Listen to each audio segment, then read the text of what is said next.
नमस्कार। आकाशवाणी से दोपहर समाचार के साथ मैं मुकेश कुमार।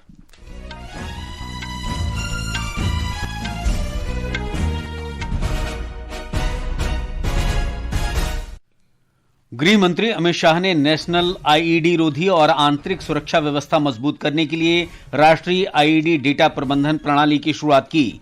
दिल्ली की राउज एवेन्यू अदालत ने रेलवे में नौकरी के बदले जमीन भ्रष्टाचार मामले में राष्ट्रीय जनता दल अध्यक्ष लालू प्रसाद और उनके परिवार के सदस्यों के खिलाफ आरोप तय किए।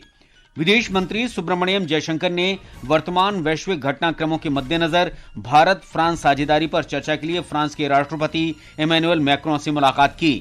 ईरान में सरकार विरोधी प्रदर्शन 13वें दिन भी जारी। सभी 31 प्रांतों में हो रहे विरोध के कारण इंटरनेट सेवा बंद।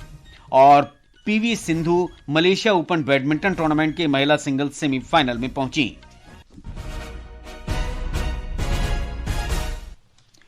केंद्रीय गृह मंत्री अमित शाह ने आज वर्चुअल माध्यम से राष्ट्रीय आईईडी डेटा प्रबंधन प्रणाली एनआईडीएमएस का शुभारंभ किया। उन्होंने इस प्रणाली को आईईडी रोधी और आंतरिक सुरक्षा व्यवस्था मजबूत करने की दिशा में महत्वपूर्ण कदम बताया। एनआईडीएमएस एक सुरक्षित राष्ट्रीय डिजिटल प्लेटफॉर्म है जिसके माध्यम से देश भर के बम विस्फोटों के सटीक एनालिसिस को संगठित करना, संकलित करना, मानकीकृत संयोजन करना और सुरक्षित तरीके से इसको सबके साथ साझा करना। ये प्रक्रिया एनआईडीएमएस से एक प्रकार से मजबूती के साथ प्रस्तापित होगी। श्री शाह ने कहा कि इस प्रणाली से एजेंसियों के बीच आंतरिक समन्वय और बेहतर होगा। श्री शाह ने कहा कि एनआईडीएमएस देश भर में आतंक रोधी दस्ता इकाई, पुलिस और केंद्रीय सशस्त्र पुलिस बलों को ऑनलाइन डेटा तक पहुंचने और उसके उपयोग में सक्षम बनाएगा। ये प्लेटफॉर्म आने से जो अनेक प्रकार के डेटा अलग अलग केस की फाइलों में पड़े हैं, वो डेटा अब एक क्लिक पर हमारी इन्वेस्टिगेशन एजेंसियों को और एंटी टेरर ऑर्गेनाइजेशन देश में जितने भी हैं, चाहे राज्य सरकार के हैं चाहे केंद्र सरकार के, उसको उपलब्ध हो जाएंगे। श्री शाह ने कहा कि ये तंत्र दोतरफा माध्यम के रूप में कार्य करेगा। उन्होंने बताया कि एनआईडीएमएस आगामी दिनों में एक सुरक्षा कवच के रूप में कार्य करेगा। ये प्रणाली देश में आतंकवादियों द्वारा आईईडी के इस्तेमाल या विस्फोट की घटनाओं की जांच के दौरान विश्लेषण के लिए डेटा उपलब्ध कराएगी। जो डेटाबेस है बम विस्फोटों का, उसमें 1999 से सभी बम संबंधी डेटा यहाँ पर उपलब्ध है और अब इसकी पैटर्न, इसकी एमओ और आने वाले दिनों में उपयोग में लिए गए विस्फोटक के गुणात्मक विश्लेषण को भी ये डेटा से देश भर की पुलिस उपलब्ध कर पाएगी। गृह मंत्री अमित शाह आज मादक पदार्थों के खतरे से निपटने के लिए सामूहिक राष्ट्रीय प्रयासों की समीक्षा और आकलन पर 9वीं नार्को समन्वय बैठक की अध्यक्षता करेंगे। बैठक में मादक पदार्थों के नेटवर्क और गिरोहों को नष्ट करने के लिए समग्र सरकारी दृष्टिकोण, व्यापक जांच और मादक पदार्थों के पूर्व निर्धारित पदार्थों के दुरुपयोग की रोकथाम पर ध्यान केंद्रित किया जाएगा। प्रधानमंत्री नरेंद्र मोदी कल 3 दिन की गुजरात यात्रा पर जाएंगे। श्री मोदी शाम को सोमनाथ पहुंचेंगे और ओंकार मंत्रोच्चारण में शामिल होंगे। वे सोमनाथ मंदिर में ड्रोन शो का अवलोकन भी करेंगे। प्रधानमंत्री रविवार को शौर्य यात्रा में भाग लेंगे। ये यात्रा सोमनाथ मंदिर की रक्षा के लिए अपने प्राण न्यौछावर करने वाले अनगिनत योद्धाओं के सम्मान में आयोजित की गई है। प्रधानमंत्री सोमनाथ स्वाभिमान पर्व में भी हिस्सा लेंगे। ब्यौरा हमारी संवाददाता से। सोमनाथ स्वाभिमान पर्व के उल्लास ने पूरी सोमनाथ नगरी को शिवमय कर दिया है। महोत्सव के उपलक्ष्य में शहर के मुख्य मार्ग, चौराहों और सार्वजनिक स्थलों को आकर्षक रोशनी और सुंदर सजावट से जगमगाया गया है। शहर के सभी प्रमुख चौराहों पर विशेष साउंड सिस्टम लगाए गए हैं, जिनसे निकले मंत्रोच्चार, शिवधुन और भजनों की मधुर लहरें सुबह से ही वातावरण को भक्तिमय बना रही है। देश विदेश से आए शिव भक्त न केवल सोमनाथ महादेव के दर्शन कर रहे हैं, बल्कि इस स्वाभिमान पर्व के दिव्य उत्सव के भी साक्षी बन रहे हैं। प्रधानमंत्री नरेंद्र मोदी की आगमन की तैयारियों के साथ ही सोमनाथ की यह पावन भूमि अपनी ऐतिहासिक गरिमा और आधुनिक वैभव की एक नई तस्वीर पेश कर रही है। सोमनाथ से राजेश भजगोतर के साथ अपर्णा खुंट, आकाशवाणी समाचार, अहमदाबाद। प्रधानमंत्री ने आज पवित्र सोमनाथ धाम में श्रद्धांजलि अर्पित की। श्री मोदी ने राष्ट्र की सामूहिक चेतना को जागृत करने में इसकी प्रमुख भूमिका का उल्लेख किया। प्रधानमंत्री ने सोशल मीडिया पोस्ट में कहा कि सोमनाथ धाम ने सदियों से अपनी दिव्य ऊर्जा से पीढ़ियों को प्रेरित किया है।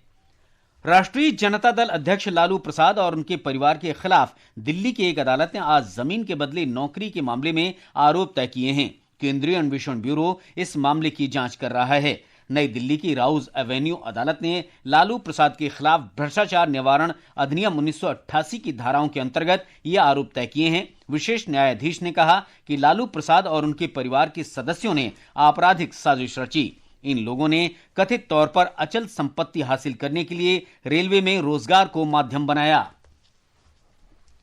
ये समाचार हमारी वेबसाइट www.newsonair.gov.in और हमारे न्यूज ऑन एआईआर ऐप पर भी उपलब्ध हैं। दोपहर समाचार में आपका फिर स्वागत है। विदेश मंत्री सुब्रमण्यम जयशंकर ने आज पेरिस में फ्रांस के राष्ट्रपति इमैनुअल मैक्रों से मुलाकात की। डॉक्टर जयशंकर ने एक सोशल मीडिया पोस्ट में समकालीन वैश्विक घटनाक्रमों पर श्री मैक्रों के विचारों और रणनीतिक साझेदारी के प्रति सकारात्मक दृष्टिकोण की सराहना की। विदेश मंत्री ने फ्रांस के राजदूतों के सम्मेलन को भी संबोधित किया। इस अवसर पर उन्होंने बहुध्रुवीय और रणनीतिक स्वायत्तता को बढ़ावा देने में भारत फ्रांस साझेदारी के महत्व पर भी चर्चा की। द्विपक्षीय संबंधों के अलावा दोनों राष्ट्र अंतर्राष्ट्रीय मंच पर भी अत्यंत सक्रिय हैं। हम ब्रिक्स और G7 की अध्यक्षता कर रहे हैं। हम दोनों G20 के भी सदस्य हैं। इसके अतिरिक्त हम अन्य अंतर्राष्ट्रीय संगठनों में भी सक्रिय भूमिका निभा रहे हैं। इसलिए अनेक बहुपक्षीय मंचों के प्रति प्रतिबद्ध दो राष्ट्रों के रूप में मेरा मानना है कि आपसी सहयोग न केवल हमारे अपने हित में है, बल्कि वर्तमान समय में वैश्विक राजनीति को स्थिरता प्रदान करने के लिए भी अत्यंत आवश्यक है। Stabilizing the global politics at this stage. वाणिज्य और उद्योग मंत्री पीयूष गोयल ने आज ब्रुसेल्स में यूरोपीय संघ के व्यापार और आर्थिक सुरक्षा आयुक्त मारोस सेफकोविच के साथ उच्च स्तरीय वार्ता की। सोशल मीडिया पोस्ट में श्री गोयल ने कहा कि भारत और यूरोपीय संघ के बीच पारस्परिक रूप से लाभकारी मुक्त व्यापार समझौते को अंतिम रूप देने के प्रयासों के अंतर्गत ये बैठक आयोजित की गई।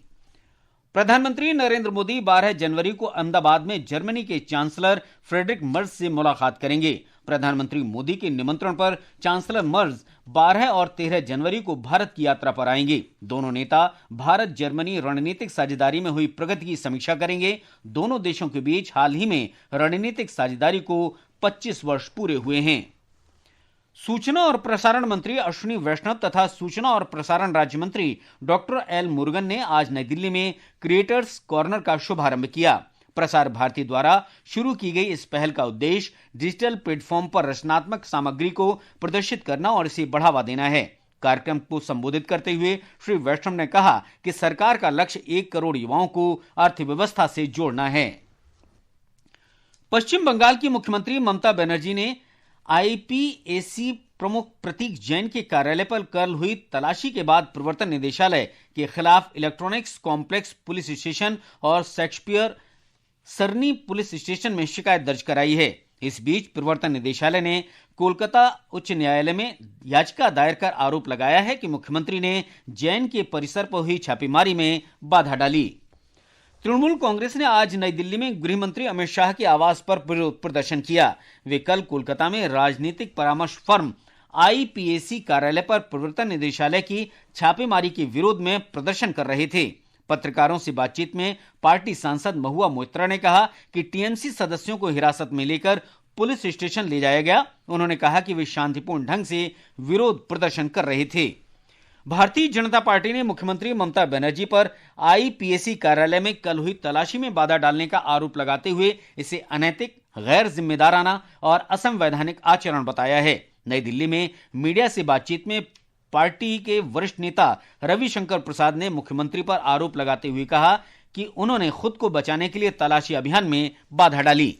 हमारे पास ये पूरा लिस्ट है। संदेश खाली, कैटल स्मगलिंग, अनुव्रत मंडल, दूरी ration scheme, Bogtui massacre, Hanskhali rape case, Alapan Bandyopadhyay case, Narada scam, ये सारा हमारे पास पड़ा हुआ है। लेकिन आज की जो घटना है, बीजेपी की ओर से हम ममता जी की भर्त्सना करते हैं।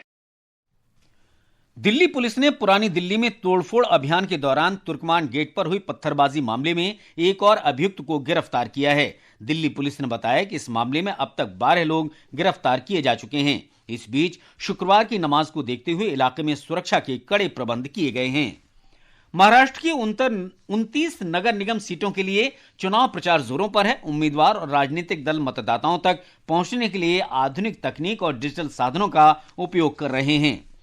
प्रधानमंत्री नरेंद्र मोदी ने प्रवासी भारतीय दिवस पर शुभकामनाएं दी हैं। सोशल मीडिया पोस्ट में श्री मोदी ने कहा कि प्रवासी भारतीय भारत और विश्व के बीच एक मजबूत कड़ी हैं।